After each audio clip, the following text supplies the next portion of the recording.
Il y a un proverbe africain qui dit qu'un vieillard assis voit beaucoup plus loin qu'un adolescent debout.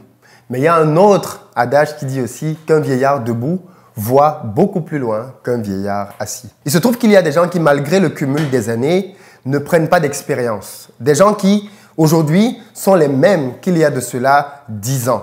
Des gens qui ont passé la trentaine, voire même la quarantaine parfois, et qui ont encore des attitudes et des raisonnements parfois d'adolescents. Dans cette vidéo, je me propose de te faire passer un test. Un test au travers de 9 éléments, plus un bonus que tu devrais avoir validé quand tu as eu 30 ans. Il va donc de soi que cette vidéo, c'est pour ceux qui ont moins de 30 ans, pour qu'ils puissent se projeter vers ce vers quoi ils doivent aller. Et puis bien évidemment, pour ceux-là qui ont au-dessus de 30 ans, comme une rétrospective de se poser la question de savoir s'ils ont validé les acquis.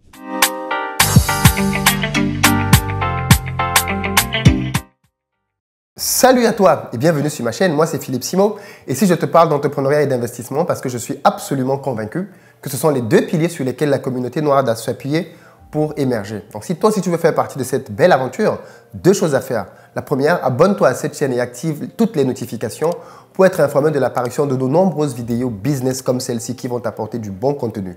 Investir au pays est la première chaîne business dédiée à la communauté noire. Tu recevras donc ici les meilleurs conseils et les meilleures astuces, mais aussi les interviews des meilleurs entrepreneurs à succès qui ont de l'impact dans la communauté. La deuxième chose, c'est aller dans la barre de description pour recevoir le petit cadeau que je t'offre qui est un petit livret intitulé 10 bonnes raisons de devenir entrepreneur. C'est un tout petit livret qui se lit très rapidement, en 30 minutes à peine, et qui va par contre te façonner, te bâtir pour t'aider à te lancer et à réussir dans tes affaires.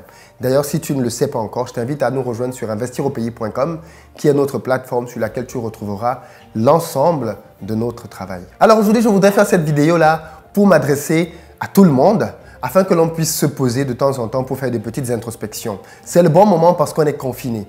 On est, pour certains, en tout cas dans des pays dans lesquels il y a des couvre-feux. Dans tous les cas, rien ne marche aujourd'hui comme c'était le cas il y a de cela 3 mois. Et c'est donc peut-être le très bon moment parce que peut-être que ce type de moment, on n'en aura plus jamais en réalité de toute notre vie parce qu'il faut bien savoir que la crise par laquelle on passe maintenant n'a jamais eu lieu, quasiment, un moment où tout le monde est bloqué comme ça. C'est sans pareil et sans précédent. Et tout le monde est donc d'accord pour dire qu'il faut se servir de ce temps-là pour réfléchir, faire une introspection et avancer. Et donc, moi, aujourd'hui, dans cette vidéo, je vais te mettre face à 9 points, 9, c'est ça, oui, 9, plus un bonus, qui vont t'aider à te poser les bonnes questions. Reste jusqu'à la fin parce que le 9e point va juste te révéler réellement où est-ce que tu en es dans ta vie aujourd'hui. Le 9e point est très important parce que c'est un piège dans lequel beaucoup de personnes tombent, même quand ils ont 40, voire même 50 ans. Et savoir donc ça dès maintenant peut te faire gagner énormément d'expérience dans la vie. Tout ce que je vais te partager aujourd'hui, ce sont des choses que j'ai soit apprises, soit j'aurais aimé apprendre dans ma vingtaine.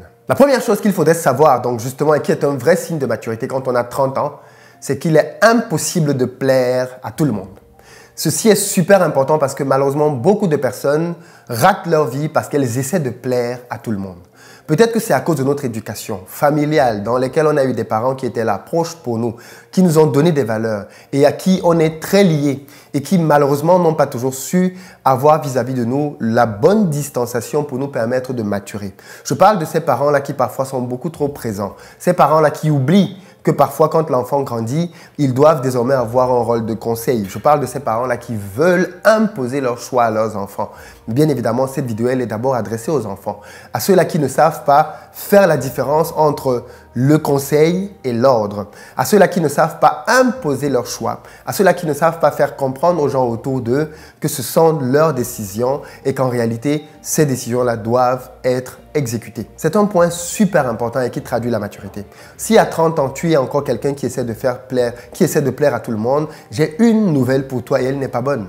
Tu ne vas rien réussir dans ta vie. Parce qu'il est impossible de réussir quoi que ce soit quand on essaie de plaire à tout le monde. Les gens ont des ambitions opposées concernant ta vie. Des gens veulent parfois réaliser au travers de toi des objectifs qu'ils n'ont pas pu atteindre eux-mêmes. Des gens veulent en réalité projeter sur toi leurs rêves, projeter sur toi leurs espérances et vouloir donc de fait vivre au travers de toi leur propre vie. Et à ça, tu dois pouvoir dire non. Tu dois pouvoir dire non avec tout ce avec quoi tu n'es pas d'accord. Que cela vienne de quelqu'un de plus âgé ou de moins âgé que toi, tu ne dois surtout pas tomber dans le piège de vouloir faire plaisir aux autres. Il y a des gens comme ça qui, parce qu'ils ne savaient pas dire non, parce qu'ils voulaient perpétuellement faire plaisir aux autres, se sont retrouvés dans des positions compliquées. On a même des personnes comme ça, malheureusement, qui se sont mises en relation avec d'autres personnes parce qu'ils ne savaient pas dire non. Tu imagines les conséquences? Se mettre en relation avec quelqu'un avec qui tu n'as aucune affinité, aucun sentiment, juste parce que tu n'as pas envie de lui dire non. Et de cette relation-là, finalement, il y a des enfants qui naissent. Et un beau jour, tu te réveilles en disant, en fait, j'ai fait une erreur. Depuis le début, je ne voulais pas être avec toi. Les conséquences sont très grandes. Il y a déjà des enfants qui sont là. Donc, ne pas savoir s'affirmer, ne pas savoir dire telle est ma position, tel est mon chemin, est un défaut qui peut causer le plus de préjudice possible à quelqu'un. Donc, ce que moi, je te conseille de faire clairement, c'est de te poser la question de savoir, suis-je quelqu'un qui veut plaire à tout le monde? Est-ce que je suis quelqu'un qui est à l'aise avec le fait de dire non? Et puis, bien évidemment, est-ce que je sais dire non? Parce qu'il y a là aussi une nuance à faire. Il y a des gens qui ne savent pas dire non et qui blessent et font très mal à tout le monde autour d'eux. Attention, je ne dis pas qu'il ne faut pas faire mal parce que de toutes les façons, il y a des gens qui, peu importe ce que tu dis, même si tu respires simplement, ils auront mal. Donc forcément, tu vas faire mal parfois. Mais il y a des douleurs qu'on peut éviter d'infliger aux gens. Il y a le tact, la manière de savoir dire non. Ce sont des choses, bien évidemment, qui s'apprennent. Premier point, évite d'être quelqu'un qui veut plaire à tout le monde. C'est un test fondamental de maturité. À 30 ans, on devrait avoir passé cet examen-là. Et toi? Deuxième élément de maturité, il faut savoir, à 30 ans, se séparer des mauvaises compagnies. Quand on est jeune, quand on est ado, on est très souvent tenté de vouloir paraître fun. Et on a souvent comme ça des amis, des copains, des copines qui paraissent beaucoup plus branchés, beaucoup plus hype que les autres, qui sont très tendances. Mais en général, quand tu vas bien voir, ce sont ceux qui en réalité font les choses les plus déraisonnables. Ça va être la personne qui fume, qui boit, la fille qui est au collège et qui couche déjà avec les gars. Bref, ce sont ces personnes-là que l'on va un peu prendre comme modèle parce qu'en réalité, ils sortent des sentiers battus. Et donc, bien évidemment, la probabilité est grande que tu essaies d'envier ce genre de personnes, que tu essaies de leur ressembler. Erreur. Parce que, bien évidemment, ce type de personnes-là, quand tu te projettes quelques années plus tard, sont très rarement des personnes dont la vie est enviable. Parce que quand quelqu'un a commencé déjà à 12, 13, 14 ans à accumuler des relations sexuelles, où est-ce que tu penses que ce type de personnes vont aller en grandissant? Je ne suis pas là en train de juger, mais les faits, ils sont là et ils parlent.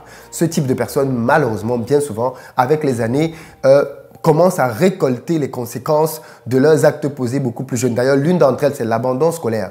Beaucoup de personnes, et j'en connais moi d'ailleurs, qui quand on était petit, étaient juste les petites stars du quartier, quoi. Gars comme fille, la fille qui, très jeune, roulait dans les grosses voitures avec des papas, ou alors le jeune gars qui était tout le temps en boîte de nuit, tu ne sais même pas d'où venait son argent, et peut-être qu'il vendait de la drogue, et donc il s'habillait toujours bien, toujours sapé. Et bien, quelques années après, il n'avait jamais eu leur baccalauréat, et donc forcément, comme on est dans des sociétés dans lesquelles c'est l'école qui régit beaucoup de choses, il n'avait pas de job et la précarité s'installait tout de suite. Donc clairement, les choix de tes amis vont déterminer beaucoup de choses. Et je crois vraiment qu'il y a un adage qui n'est pas faux qui dit que les 5 personnes avec lesquelles tu passes le plus de temps détermineront toi-même ton altitude dans la vie.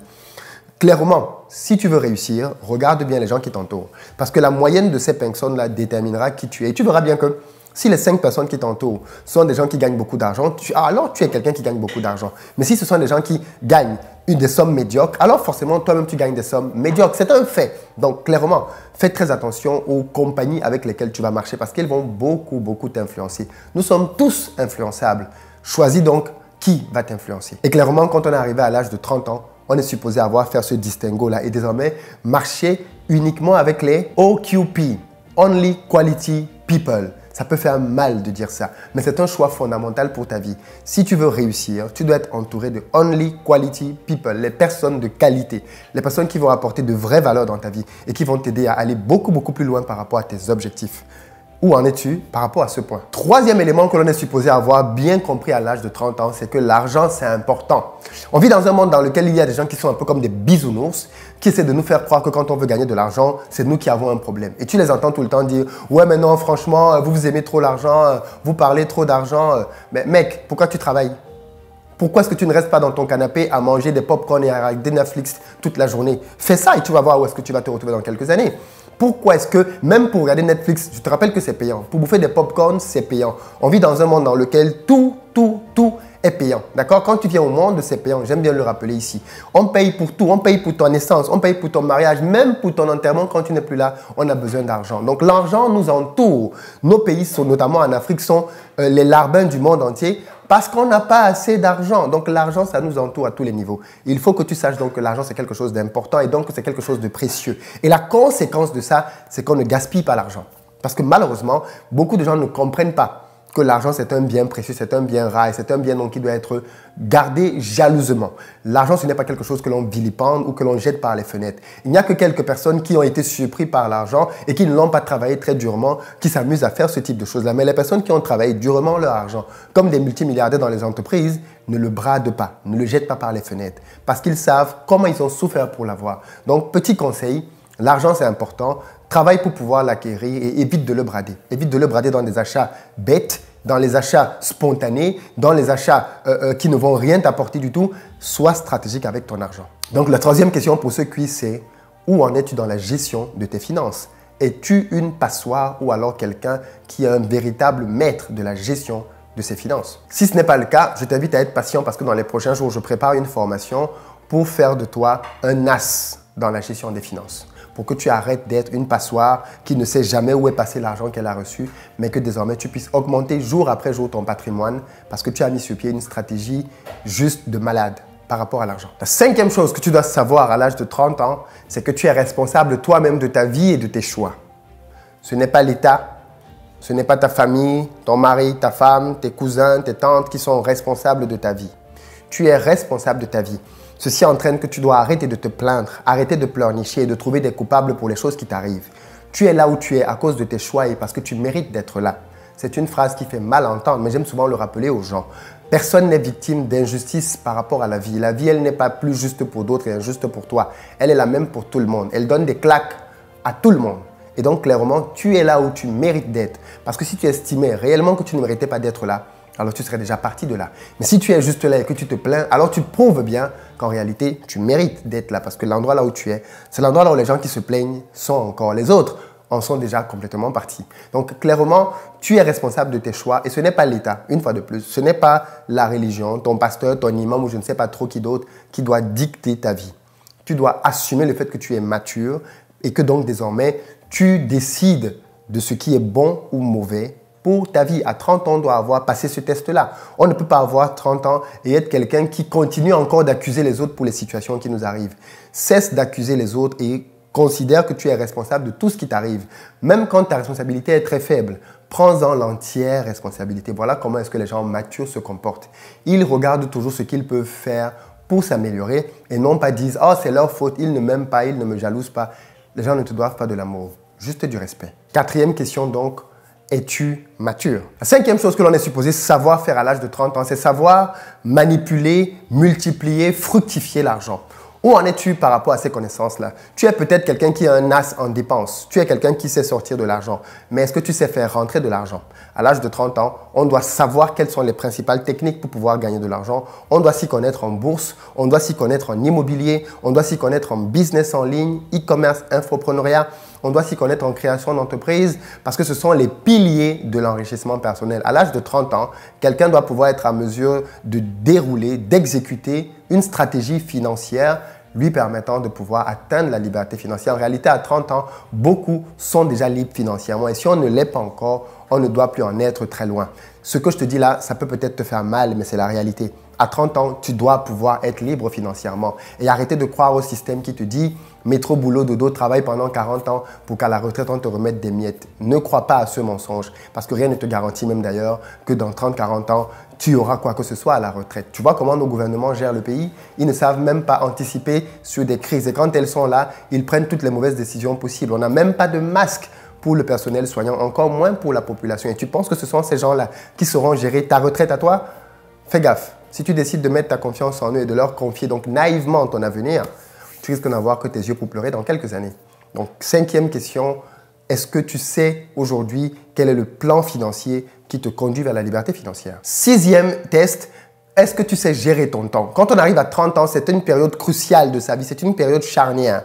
Pour certains, on est marié, pour d'autres, on a des enfants, pour d'autres, on est en train de bâtir une famille, pour d'autres, on est dans sa carrière. On a donc plein de sollicitations. savoir gérer son temps devient une compétence cruciale. Mais est-ce qu'aujourd'hui, tu es quelqu'un qui sait réellement gérer son temps? Est-ce que tu sais différencier ce qui est urgent de ce qui est important? Est-ce qu'aujourd'hui, tu sais différencier ce que tu dois faire de ce que tu dois déléguer ou de ce que tu dois supprimer? Est-ce qu'aujourd'hui, tu sais réellement comment fonctionne le temps? Est-ce que tu sais comment te servir du temps pour qu'il devienne une ressource qui travaille pour toi plutôt que l'inverse? Si tu ne sais pas répondre à ces questions-là, alors tu as un problème avec la gestion du temps. Et je t'invite très rapidement à te rattraper par rapport à ça. Parce que le temps est la ressource la plus précieuse, parce qu'elle est irremplaçable. Clairement, le temps, c'est quelque chose qui, quand tu l'as perdu, tu ne peux pas le récupérer. Donc, tu as tout intérêt, si tu veux faire des différences dans le monde de demain, d'être quelqu'un qui maîtrise la gestion de son temps. Pour ceux qui le souhaitent, j'ai fait une formation là-dessus que tu trouveras dans la barre de description qui va t'aider à pouvoir maîtriser ce secteur et cette compétence-là. La 7e chose que l'on est supposé savoir quand on a 30 ans, c'est que la vie est dure. La vie, elle ne rigole pas. La vie, elle donne des claques. Beaucoup de gens, malheureusement, vivent encore dans un monde de bisounours. Un monde dans lequel ils sont là à se plaindre et à dire que les choses sont trop dures pour elles. Mais tu penses que les choses sont faciles pour qui? Dans la vie, on a 2 catégories de personnes. Celles qui se résignent face à l'adversité et celles qui décident de l'affronter.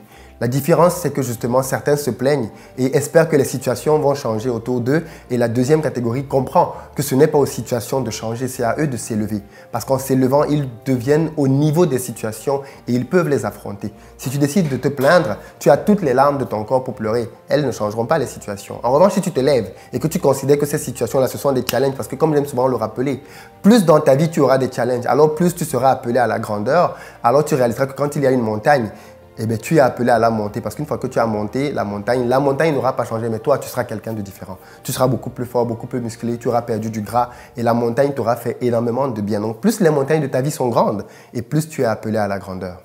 Comment perçois-tu les montagnes de ta vie aujourd'hui? La 8e chose que l'on est supposé savoir à l'âge de 30 ans, c'est que la vie est un éternel apprentissage. Beaucoup de gens, malheureusement, ont cessé d'apprendre à la fin de leurs études. Beaucoup de gens ont considéré qu'avoir un diplôme signifiait que l'on avait tout appris de la vie. Et bien évidemment, ces personnes-là ont arrêté de vivre. Il y a même quelqu'un qui a dit que beaucoup de gens sont morts à 25 ans, mais on va les enterrer à 75 ans. C'est-à-dire qu'entre 25 et 75 ans, ils n'ont plus rien appris du tout. C'était juste des zombies qui marchaient dans les rues et qui passaient leur temps à vivre comme tout le monde et n'apprenaient plus rien du tout. La vie est un éternel apprentissage. Tous ceux qui veulent réussir dans la vie sont des élèves de la vie. Et être un élève de la vie, c'est être quelqu'un qui prend du temps pour étudier et pour lire. Combien de livres lis-tu par mois? Combien de livres? On parle tout le temps de la lecture, mais la lecture peut radicalement changer ta vie. Il y a des gens qui ont partagé leur expérience, leur sagesse dans des livres. Est-ce que tu lis? On dit, tu connais bien l'adage, que quand on veut cacher quelque chose à un noir, il suffit de le mettre dans un livre. Et malheureusement, pour beaucoup d'entre nous, cette parole est vraie. Mais fais que cette parole soit fausse dans ta vie et tu verras ce qu'une lecture disciplinée et intelligente fera de ta vie. Je ne parle pas ici des gens qui ont lu un bouquin en passant ou qui vont te dire, oui, j'ai lu Père riche, Père pauvre, devenir riche de Napoléon Hill. Non, je te parle des gens qui lisent au quotidien de nouveaux livres. Parce que ceux-là, si tu les as lus, c'est bien, c'est le b.a.-ba. Mais ce sont des livres qui datent de Mathusalem. Quel livre lis-tu aujourd'hui pour pouvoir changer ton quotidien et ta vie, pour devenir quelqu'un de meilleur dans ton secteur d'activité, pour être quelqu'un de plus compétitif, pour être quelqu'un qui maîtrise davantage de sciences et de technologie? Si tu n'es pas dans cette démarche, dans cette course vers le savoir, alors tu es déjà disqualifié et hors jeu. Donc, 8e question, es-tu un élève de la vie? 9e élément, et qui est l'un des plus difficiles à apprendre, c'est qu'on juge les gens à leurs actes et non à leurs paroles. Les gens ont tendance à tellement parler et à tellement se faire plus beaux qu'ils ne sont, que les gens aussi, malheureusement, en face, ont tendance à juste écouter ce que les gens disent. Si tu te rappelles du corbeau et du renard, c'est une très bonne fable qui met en évidence le risque et le danger que l'on court quand on écoute les belles paroles de quelqu'un d'autre. Et pourtant, dans notre génération, nous sommes des gens qui sont très souvent en train d'écouter ce que les autres disent et leur accorder toute notre confiance uniquement sur la base de ce qu'ils ont dit. Non, il faut regarder ce que les gens font parce que les actes te parlent beaucoup plus que les paroles. Et moi, je fais beaucoup plus confiance aux actes qu'aux paroles. Et clairement, en regardant tes propres actes, tu verras qu'il y a une grosse différence parfois entre ce que tu dis de toi et celui que tu es. On a tendance à toujours se voir plus beau et plus belle qu'on ne l'est en réalité. Regarde les gens, regarde comment est-ce qu'ils vivent et tu apprendras beaucoup plus d'eux que ce qu'ils te diront de leur bouche. Et pourquoi est-ce que les gens sont souvent trahis? Parce qu'ils écoutent les paroles et ils ne regardent pas les actes. Mais dans beaucoup d'actes, les gens te montrent déjà en réalité qu'ils ne sont pas fiables. Ils te montrent déjà en réalité comment est-ce qu'ils sont réellement. Si tu es quelqu'un, par exemple, qui est avec une dame et que tu vois qu'elle vient tout le temps en retard au rendez-vous, tu peux décider de faire comme si tu ne vois rien et te dire, bon non, c'est parce que c'est le début, ou considérer que c'est une retardataire chronique et intégrer ça dans tes paramètres. Soit ça te plaît, soit tu te barres. Mais tu ne peux pas venir te plaindre de ça 10 ans après, alors que pendant 10 ans, la fille a toujours été en retard, quoi. Non, tu dois pouvoir accepter de voir les gens tels qu'ils sont et non tels que tu veux les voir. Mais la première personne que tu dois accepter de passer à ce crypte-là, c'est toi-même. qui es-tu réellement et non pas qui dis-tu être aux autres. Parce qu'en réalité, tu es beaucoup plus laid, beaucoup moins joli que ce que tu ne dis aux autres. Et ça, bien évidemment, il faudrait que tu acceptes d'abord de faire cette introspection et d'accepter ce diagnostic scandaleux afin de pouvoir toi-même en retour regarder les autres. Parce que si tu ne sais pas voir qui tu es devant un miroir, tu ne sauras pas voir qui sont les autres. On arrive au terme de nos 9 points. Je ne sais pas quelle est ta note sur 9 parce que j'attends de toi que tu valides chacun des points et que tu me mettes ton score dans les commentaires. Mais je vais te donner 2 bonus. 2 bonus pour juste mettre un peu plus de piment à tout ceci. Premier bonus que tu es supposé savoir quand tu as 30 ans, c'est que tout ce qui brille n'est pas de l'or. Oui, parce que quand on est encore adolescent, on a tendance à voir le monde au travers de lunettes qui nous font penser que tout ce qui brille est beau et bien. Non, quand on devient mature, on sait, on a l'expérience de la vie et on sait qu'il faut vraiment se méfier de ce qui brille. C'est pas parce que quelque chose brille que c'est bien. Il y a des gens qui sont très beaux en apparence, mais leur beauté n'a d'égal que leur bêtise. Très beau, très bête. Et pourtant, quand tu regardes juste à l'apparence, oh, qu'est-ce qu'il est joli, oh, qu'est-ce qu'elle est belle. Oui, mais tu n'as pas envie de passer un quart d'heure avec cette personne parce que dès qu'elle ouvre sa bouche, tu te demandes, mais oulala, tu aurais mieux fait de te taire. Parce que vu ce qui sort de ta bouche, c'est totalement disproportionné à qui est-ce que tu es. Parce que ce genre de personne-là, malheureusement, mise tout sur l'apparence extérieure et rien dedans. Tout ce qui brille n'est pas de l'or. Méfie-toi donc à partir du moment où tu es face à quelqu'un qui brille. Assure-toi que l'intérieur est tout aussi beau que l'extérieur. Attention, ceci n'est pas un appel à la négligence. J'en vois 2, 3 qui sont sales là et qui se disent que je suis en train de valider leur saleté. Non, les amis, il faut être propre. Attention, il ne faut pas du tout mal me comprendre sur ce point. Je ne suis pas en train de dire qu'il ne faut pas être propre, il ne faut pas se mettre sur son 31, pas du tout. Je dis juste que tout ce qui brille n'est pas de l'or. Comprenez bien. Et puis le deuxième bonus avec lequel je vais te laisser, qui pour moi est vraiment important parce qu'il est de plus en plus banalisé, à 30 ans, on doit vraiment considérer que fonder une famille, c'est super important. On doit considérer qu'à 30 ans, on doit être fixe, on doit être figé. Je ne suis pas en train de dire que ceux qui ont plus de 30 ans et qui ne sont pas dans des familles ont raté leur vie. Non, mais je dis qu'à 30 ans, c'est normal que quelqu'un soit déjà casé. C'est normal que quelqu'un ait déjà des enfants, que quelqu'un pense déjà à se projeter. C'est tout à fait normal. Il ne faudrait pas non plus que le relativisme absolu de ce monde nous laisse penser que vouloir bâtir une famille est quelque chose de mauvais. Non, la plupart d'entre nous, l'ultra majorité d'entre nous, aspirent à cela. Et donc, c'est bien quand on est un homme, quand on est une femme, de se fixer des échéances et de se dire « je souhaiterais me marier à tel âge, je souhaiterais avoir des enfants à tel âge ». C'est une bonne chose. La société a pour base la famille. Et si vous voyez que les sociétés, notamment occidentales, aujourd'hui, sont en train d'être de plus en plus décomposées, de plus en plus détruites, c'est parce qu'on est en train de détruire le socle de la famille. Et clairement, c'est quelque chose que je suis en train de voir de plus en plus présent dans nos communautés aussi. Cette facilité à banaliser l'importance d'un foyer stable. Cette facilité à banaliser ce qui est vraiment solide. La famille, c'est sacré, les amis. Rien ne vaut la famille. Mais quand on commence à te dire que de toutes les façons, avoir un enfant avec 10 hommes différents, c'est quasiment la même chose. Faire grandir un enfant avec son père ou sans son père, ça n'a pas de différence. On est en train de courir un véritable danger. Il faut que l'on ait nos repères. Et le repère, c'est la famille.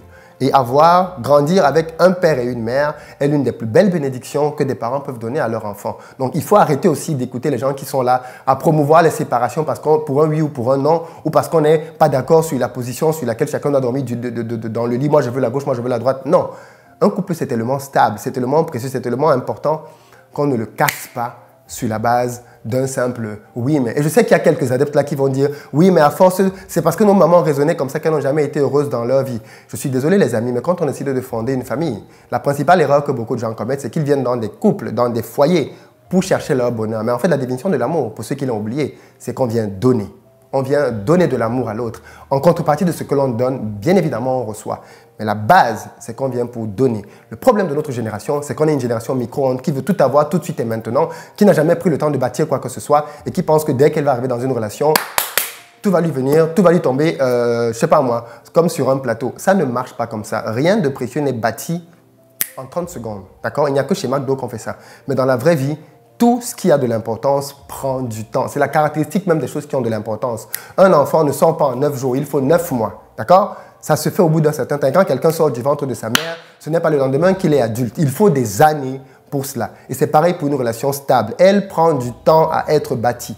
Je tenais à faire ce commentaire pour ce 12e bonus parce qu'en réalité, si tu réussis tout et que tu échoues dans ta famille, qu'est-ce qu'il va te rester? Beaucoup de personnes regrettent aujourd'hui le fait qu'ils ont fait passer tellement de choses avant leur famille parce qu'ils l'ont perdu. Si tu ne veux pas faire partie de cela, évite d'écouter des gens qui sont célibataires, qui te disent comment on doit vivre quand on est marié. Il y en a plein qui font ça là dehors, je les appelle des imposteurs, même sur les réseaux sociaux, même avec beaucoup d'influence et beaucoup d'abonnés qui te disent comment on doit vivre quand on est marié. Eux, ils n'ont jamais été mariés. Quelle est la valeur de leurs conseils dans ce domaine-là? Faites très attention à qui vous écoutez. Ça ne va pas plaire à beaucoup de gens, mais je ne suis pas là pour faire plaisir aux gens, quoi. Je suis là pour dire ce que je pense et c'est ce qui m'a toujours caractérisé sur cette plateforme. Je dis ce que je pense, que ça plaise ou pas. Dis-moi ce que toi tu penses dans les commentaires de tous ces points que je viens de te citer, avec lesquels tu es d'accord et lesquels tu es moins d'accord. Je suis open pour qu'on en parle sans aucun problème. Et partage la vidéo si tu penses qu'elle peut avoir un impact dans la vie de quiconque. À très bientôt.